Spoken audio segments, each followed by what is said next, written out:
Hey, it's Joe, and welcome back to Humanfluence. Today I'm back at you with more from the timeless wisdom of Manly P. Hall.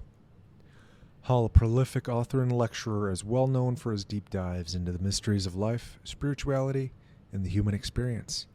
His works span a vast array of topics, making them a treasure trove for anyone looking to explore the profound truths of existence.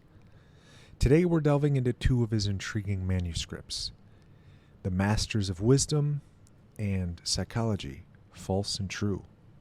These two works, while distinct in their focus, are deeply interconnected in the way they explore the evolution of human consciousness and the pursuit of spiritual truth.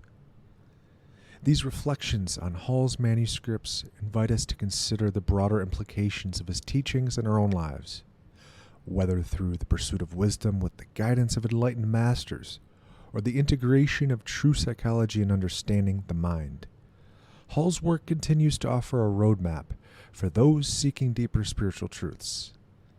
The connection between the Masters of Wisdom and Psychology, False and True, lies in their shared focus on the evolution of human consciousness and the pursuit of spiritual truth. Both manuscripts emphasize the importance of seeking higher knowledge and understanding, whether through the guidance of enlightened masters or the integration of true psychological principles that recognize the mind as a reflection of the soul. To the Masters of Wisdom, the universe is an open book, every page of which reveals some portion of the secret doctrine of the ages. This powerful quote from the Masters of Wisdom sets the stage for Hall's exploration of enlightened beings who have achieved a high level of spiritual understanding. These masters, as Hall describes, are more than just historical figures. They are embodiments of a timeless wisdom that transcends cultural, religious, and temporal boundaries. He suggests that these beings who have attained an elevated state of consciousness act as guides to humanity, assisting in the spiritual evolution of the collective. In The Masters of Wisdom, he delves deeply into the ancient traditions that speak of these enlightened figures, noting that these masters are often behind the scenes, guiding and influencing the course of human history through subtle means. According to Hall, these beings are not tied to any specific religion, but are universal teachers whose wisdom is available to all who seek it with a sincere heart. They are often seen as the originators of major spiritual traditions, with figures like Hermes Trismegistus, the Buddha, and Jesus Christ being prime examples. Hall elaborates on the qualities that define a master of wisdom. These individuals are characterized by their profound knowledge, ethical purity, and selfless dedication to the spiritual upliftment of humanity. They have transcended the ego and personal desires, living in alignment with higher spiritual laws. This state of being allows them to access universal truths that are beyond the comprehension of ordinary individuals. Hall emphasizes that the master's knowledge is not merely intellectual, but experiential. They have lived the truths they teach, embodying them in their actions and thoughts. This manuscript also explores the relationship between the masters and their disciples. He describes this relationship as sacred, built on mutual respect and a shared commitment to the pursuit of truth. The master's role is not to impose knowledge, but to guide the disciple in discovering their own inner wisdom. This mentorship is a process of gradual unfolding, where the disciple is encouraged to grow at their own pace, learning through experience and reflection. A particularly intriguing aspect of Hall's discussion is the concept of the great work, which the Masters of Wisdom are said to be engaged in. This work involves the gradual spiritualization of humanity, guiding the collective consciousness towards enlightenment.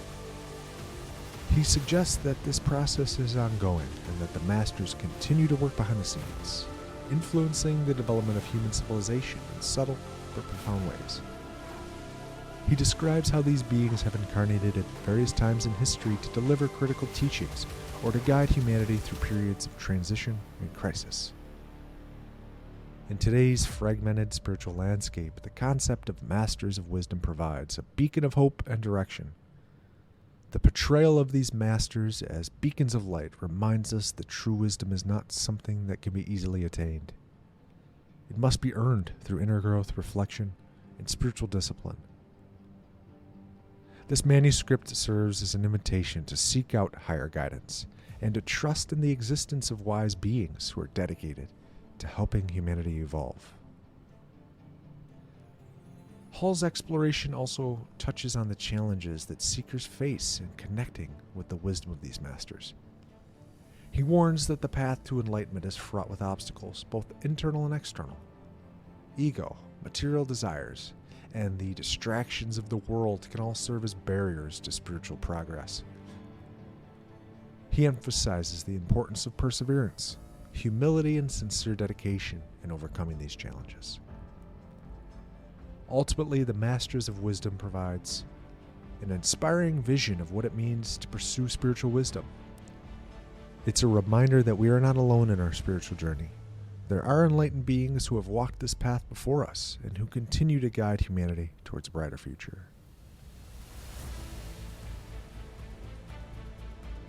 There is a false psychology that is concerned only with the mind as an instrument of human success.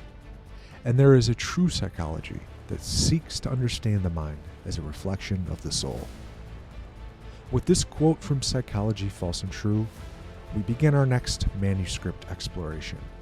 Hall begins with a deep critique of contemporary psychology, distinguishing between what he considers the false and the true approaches to understanding the human mind. According to Hall, modern psychology often falls into the trap of focusing solely on the mind's role in achieving material success, neglecting the deeper spiritual dimensions that are crucial for a holistic understanding of human behavior. He argues that true psychology must recognize the mind not merely as a tool for navigating the material world, but as a reflection of the soul's deeper realities. This approach to psychology, deeply rooted in esoteric traditions, sees the mind as part of a greater spiritual process. He criticizes the reductionist view that reduces the mind to a mere byproduct of brain activity, disconnected from the soul's higher aspirations. One of the central themes is the distinction between the lower and higher aspects of the mind. He describes the lower mind as being preoccupied with material concerns, desires, and fears, while the higher mind is concerned with growth, ethical behavior, and the pursuit of truth. He argues that modern psychology often focuses too much on the lower mind, attempting to manage symptoms rather than addressing the root causes of psychological distress. In contrast, a true psychology would seek to elevate the individual by nurturing the higher mind and fostering a connection to the divine. This manuscript also critiques the modern psychological focus on empirical data and observable behavior. While he acknowledges the value of scientific methods, he argues that they are insufficient for understanding the full spectrum of human experience. True psychology, according to Hall, must go beyond the materialistic framework and incorporate spiritual principles that acknowledge the existence of the soul and these higher realities that influence the mind. Again, suggesting that the mind is not merely a product of biological processes, but is intricately connected to the cosmic order, reflecting the divine intelligence that permeates the universe. Another critical aspect of Hall's discussion is the role of the therapist or psychologist. He contends that a true psychologist must be more than just a clinician. They must be a guide and a mentor who can help individuals navigate the complexities of the human experience.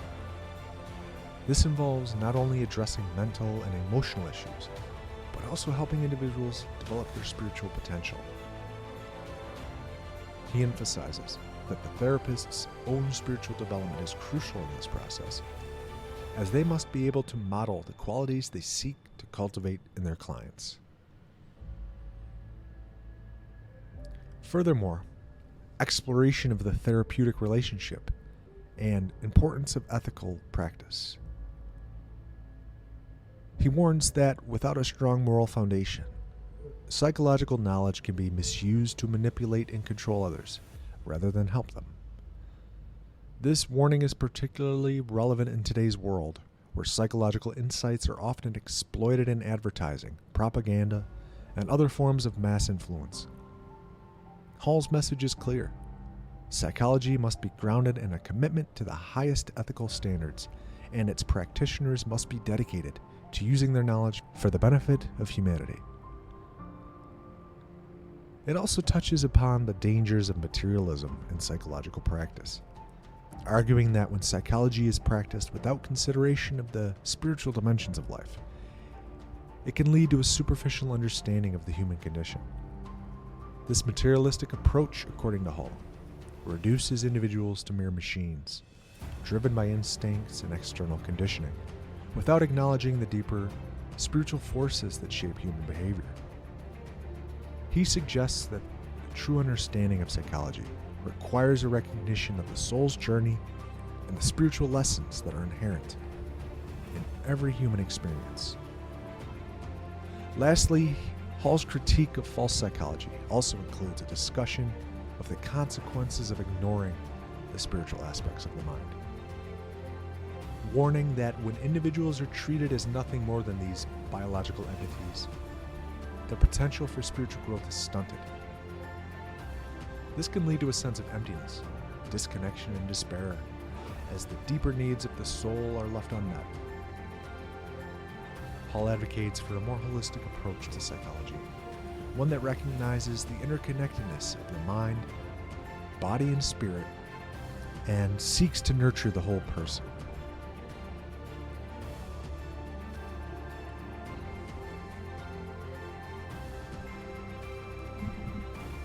And there you have it. The mind is not just a collection of neurons and synapses, but a reflection of deeper spiritual realities.